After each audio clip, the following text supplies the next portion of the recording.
not so much. I never thought that I was like a slasher girl, but maybe I am. Yikes. Literally didn't care. I think I've read it 5 times now. You think it ties up in a nice little bow, and then the author pulls the string. A new favorite romance of all time. I think it's totally valid to be mad at him forever and think that he's a terrible human being.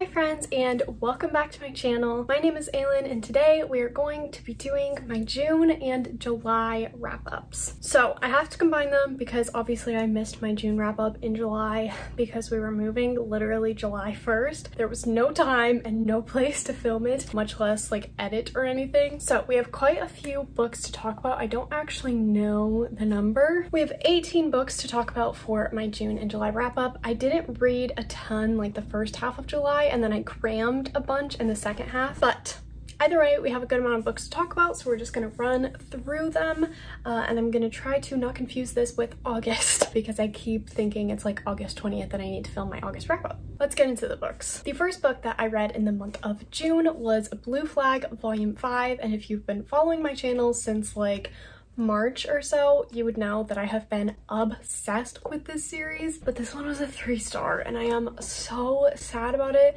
This was probably my biggest disappointment of the year so far. This volume featured a lot of a side character in here that I didn't like, and it seemed like that side character was like forced into the plot and dialogue just to have a specific discussion that kind of went in circles anyway. And like, I appreciated discussion, but I felt like we could have accomplished it in a different way, even if it had taken a couple more volumes to come naturally. Wasn't pleased with this volume. If you want to know what this is about, it's about 4 friends. Essentially, this girl goes up to this guy because he is best friends with the guy that she has a crush on, and says like, I want your help, be better for him, essentially, so that'll be his type. We find out that maybe the love triangle is more like a love square, and it's a lot more messy than we all anticipated. It's a whole thing. The pining is incredible, and volumes 1 through 3 are immaculate, but 4 and 5, 4 I think I still gave like 4 out of 5 stars. This one, not so much, and I haven't even continued on with the series past this. And it makes me so sad. The next book that I read, I did thoroughly enjoy, and that was Broken Vow by Sophie Lark. This is the 5th book in the Brutal Birthright series, and there is still a video in the works coming on that series. I enjoyed this one, definitely not as much as others, which disappointed me because Riona, who is our heroine, is a lawyer, and I typically love reading about female lawyers. That is one of like my favorite very specific things in romance books. But this one is about Raylan. It's not Rylan, it's Raylan. This story is about Riona and Raylan. Yikes. Raylan is an ex-military sniper, and now he does work contracted by the government with like a private sector, but it's very similar to what he did in the military, and he gets hired on by Dante to be Riona's bodyguard when one day someone attempts to unalive her. So he has to follow her around as her bodyguard, which complicates things because she already has a boyfriend that she's not super interested in, but like he's fine. And they have to go on a date, all 3 of them, because like he's her bodyguard and can't let her out of his sight because multiple attempts have been made at this point. I liked it, but when we got to the ranch where like Raylan is from, I didn't super love it. And obviously I found the like thing that happened at the end to be super predictable. And when I'm reading mafia romances that are supposed to be super twisty, I want to be more surprised by the twists than I was with this one. I want a really heavy romance-centric story with really good thriller twists. Like, that is my perfect genre. That's like my happy medium, and that just wasn't what this was because it is more of a romance than it is a thriller. Like, Sophie Lark is a romance writer. It was still good. I still gave it 4 stars.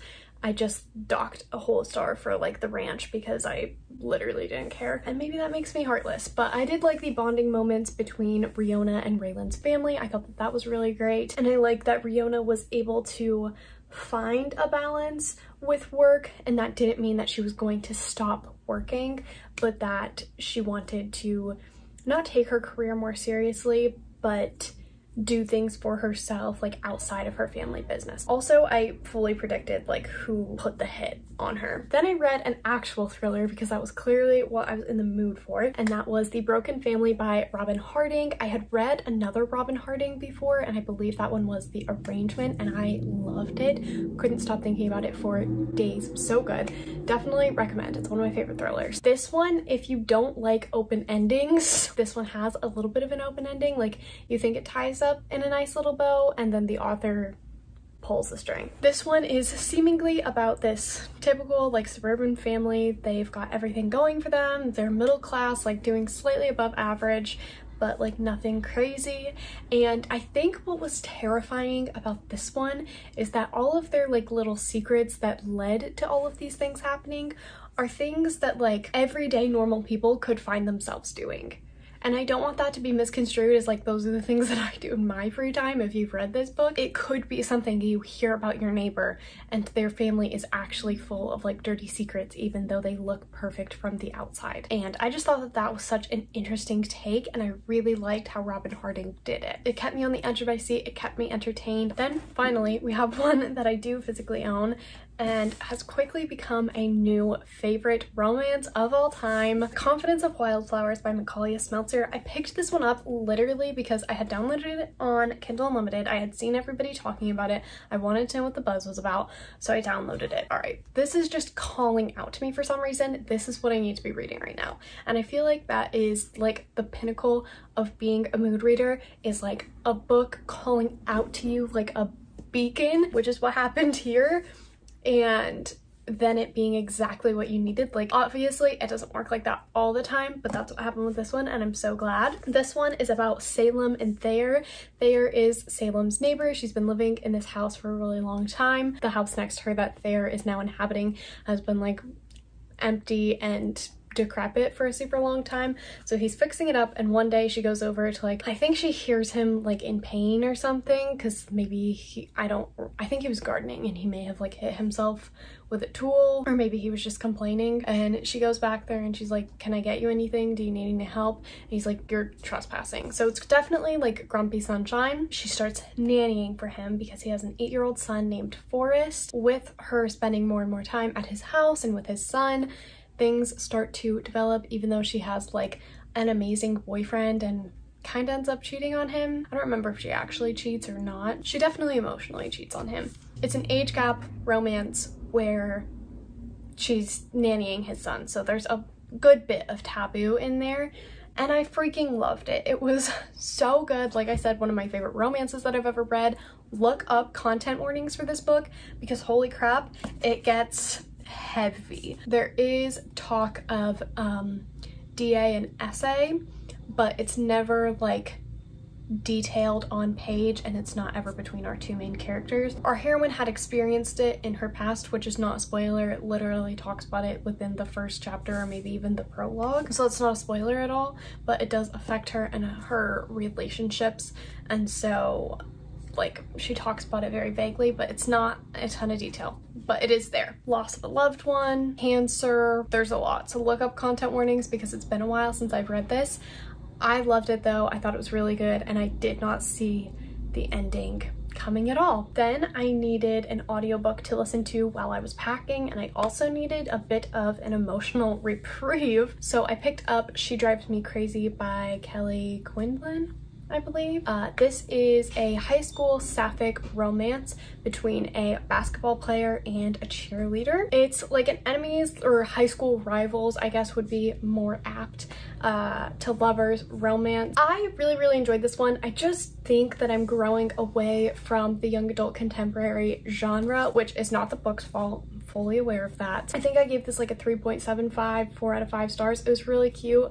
I liked it, and I fully believed that the two main characters like hated each other at the beginning of the book. It's like a 3.5. It was a solid romance. If you like young adult contemporary, I think that this is a really good one. I didn't love every single aspect of it, and I think the thing about young adult contemporary that like I'm over is just teenagers saying things in the heat of the moment without thinking, because that is just so annoying to me, and I'm like past that part of my life. And young adult seems to be full of that, and in a contemporary setting I just don't like it very much. It's different when it's fantasy and like the world is ending. But then I read another audiobook that I really adored, and that was Meet Cute Club by Jack Harbin. I gave this one a 4 out of 5 stars as well.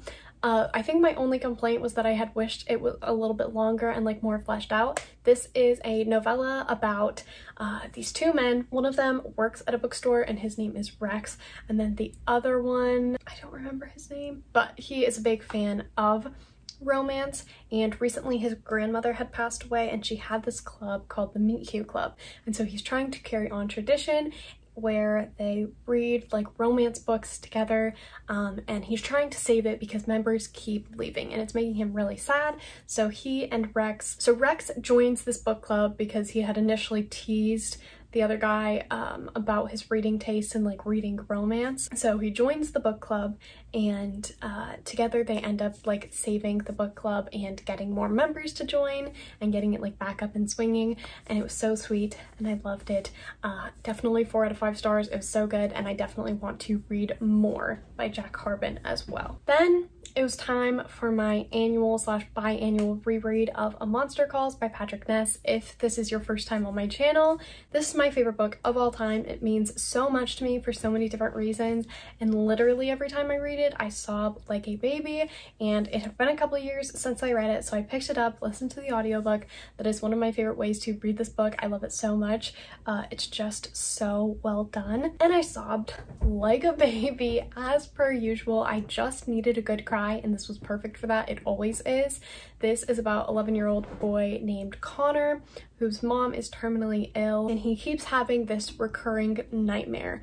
And one night a monster comes walking in the form of a yew tree and is trying to help Connor by telling him 3 stories, and by the end of the 3 stories he has tasked Connor with telling him a 4th, which is the truth about his nightmare that Connor has not told anybody. It's very hard, it's very emotional, and it's so good. Like I said, it's my favorite book of all time. I think I've read it 5 times now, maybe 6. And also the adaptation is really amazing. So if you have Netflix, go ahead and watch A Monster Calls because it's on there and it's 10 out of 10. Then, because I clearly just needed the turmoil, I read The Resurrection of Wildflowers, which is the sequel to The Confidence of Wildflowers. So I can't really tell you anything about this one, but I will tell you that this is following the same characters from the previous one. It is a duet, so this does have like a wrapped up ending. I won't give away whether it's happy or sad, just in case people find that to be a spoiler, but I really enjoyed this one. Definitely not as much as the first one, so this one's more like a 4 out of 5 stars, 3.75, but I still really enjoyed it and I appreciated it. I just found this one to be a bit redundant with Salem's inner monologue. It felt like it was trying to be really deep, but by saying the same thing over and over again, I stopped caring by the end, which made me sad, but like I said, I still liked it. And I'm still very interested in picking up more of Macaulay Smeltzer's books because I think she writes really well and it's super accessible and easy to fly through. Then I read one that I really loved, and that was You Should See Me in a Crown by Leah Johnson. This is another young adult contemporary. It's sapphic. I think it takes place in like small town Indiana or something like that. And it's been such a long time that I don't remember the characters' names again. Either way, this is about our main character who is running for prom queen because there is a like $10,000 reward at the end if you win, because running for prom court is like such a big deal in this town for some reason. It's a tradition, and she's running for prom queen so that she can get enough money to get her through college, because if she's not able to do that, she thinks her grandparents will sell their house just so that they can afford to take her there, because it's the school that her mom went to, it's the school she's always wanted to go to, it's her dream. But I really liked all of the conversations that were had in this, and I liked the romance between the 2 main characters. Again, I didn't love all of the teenage angst in this, but that is a byproduct of the genre, and again, I'm not gonna like dock a star for that. I just didn't personally connect with it as much as I maybe once would have. 4 out of 5 stars, really enjoyed it.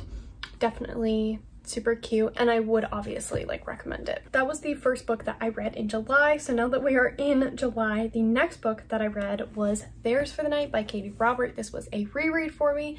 This is part of the Selenian Prince or Thelanian Royal something series. But this is about our main character, Meg, I believe, and then two men that she meets at this bar, and she has a one-night stand with both of them. It's like a threesome triad situation, and they're very like mysterious about their identities. They tell her their names, but the whole time they're like, we have to leave tomorrow, this ends tonight, it can be nothing more. And she's like, it's my birthday, I just want to have fun, I literally don't care, get down and then leave, like I'm good with that. And obviously throughout the night they all have like such a good time, and they want to like continue to see each other. At least two of them do, but one of them is not so keen on that. They think it's a bad idea. It's the first like novella in this series, I'm assuming, about them. Yeah, it was fun, like 3.5, 4 stars. I think this was like my first soiree into reading smutty romance, so that was fun. And it was my first Katie Robert book that I ever read, so again, very fun. I read it so that I could restart the series with like a fresh start, and I remembered everything that happened. Then for Summerween, I read Clown in a Cornfield by Adam Caesar.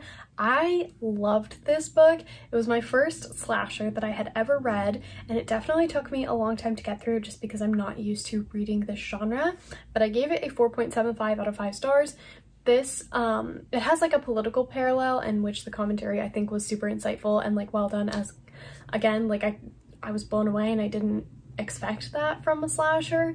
Like I just kind of thought it was going to be a slasher and nothing more, but it's basically like teenagers against the adults in this town, and on this one night which is called like Founders Day, the teenagers are throwing a party and a clown comes out and starts unaliving them, and then they find out that there might be more than one clown, and it was terrifying.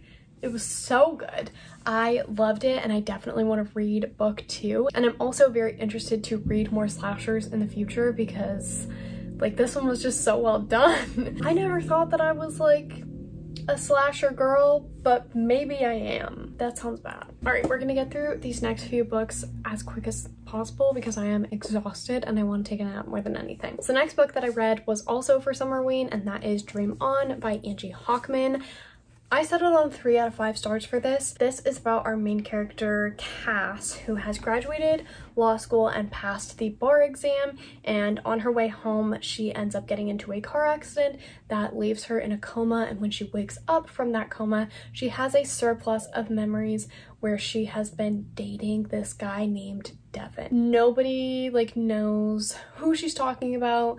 There's no contact in her phone, like nothing, but she thinks that she's been dating him for the past 3 months. So she's coping with this and trying to get back on her feet after the car accident, literally and also metaphorically, like just getting her life back on track. Then one day she walks into this flower shop and she ends up meeting Devin. Literally from her dreams, looks exactly the same, and the flower shop is called Bloom and Baubles. With that, her and Devin pursue a real relationship to see if like her dreams can become a reality, essentially. I enjoyed this. I thought that the romance was predictable, but I also watched Chandler Ainsley's video where she read this, and she put into perspective something that happens at the end of this book where a side character is villainized for having a miscarriage, and I hadn't like looked at it with that frame when I read it, but then I watched her video and I was like, wait, she's totally right. To go into like light spoilers but not too much, if you still want to read this book, I think that you totally can. I think you'll be able to without like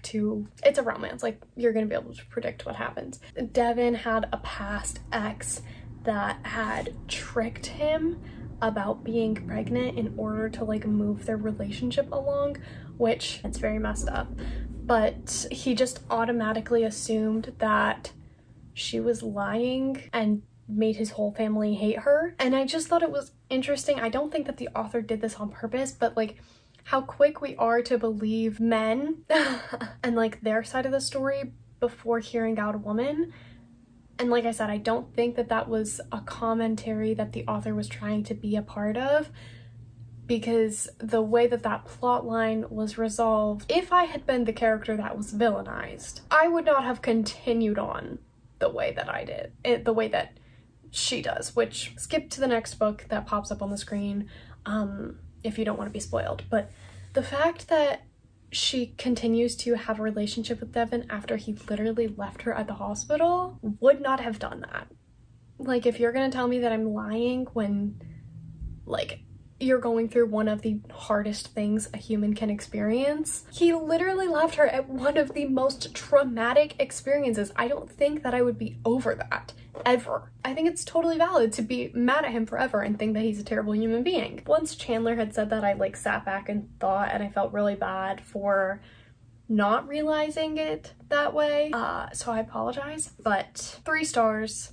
Shipped is still my favorite. I will read more from Angie Hockman, but very tentatively. Then I read The Luminal Zone, which is Junji Ito's most recent release. I gave this one a 4 out of 5 stars. I really liked this. This is a short story collection of horror manga. I've read quite a few from Junji Ito. I think I've read like half of his stuff at this point. And like I said, I think that there are, I'm pretty sure there are 3 stories in here. 4 stories. And I really liked this. This is definitely one of his like better collections in my opinion. Then I started a reread of a series that I love and Danielle apparently hates. That is the Mortal Instruments series. So I read City of Bones and City of Ashes. I gave this one 4 out of 5 stars and this one 4.5 out of 5 stars. I really enjoyed them. I remember like not liking this one, but I think I had it confused with book 4, and I thought that everything that happened at like in the ending of this one was in the ending of book 3. So it's been very fun to reread them, and I'm happy to be back in this world. It's such a good series and I'm loving my time there, and I'm excited to hopefully finish it within like the next month or so. The last ebook that I read for the month was The Stranger in Seat 8B by Nikki Castle. This one is about these 2 people that meet on a plane and they end up having a wonderful encounter, if you know what I mean. And the guy asks her to like meet up after, and she spends one night in his hotel room. It's a novella, so it's very short, but it was a good smutty time, and I really enjoyed the romance aspect of it. Like, I believed in the connection that these 2 characters had. It wasn't just smut, which I appreciated. It felt like romantic. So I gave this one 4 stars. I really enjoyed it. And then again, I had some rereads. I read Lord Olympus volumes 1 and 2, and I gave these both 5 stars. There are content warnings written, I'm pretty sure like right in the beginning, but obviously look them up just to make sure that you are staying safe and protecting your mental health. It was originally published as a webtoon, but it's a Hades and Persephone retelling in the modern world, and it's so good. It's so good, and it talks about so many like important things, but SA is definitely a big thing in here. So be wary of that going in, because it does happen. Those were all of the books that I read in June and July. Hopefully my August wrap-up will be shorter than this, but if you've made it this far, I appreciate you so much. I hope that you guys enjoyed this video. I really hope you're doing well, reading, mentally, and otherwise. I love you all so much, and I really hope to see you all in my next video. Bye, guys.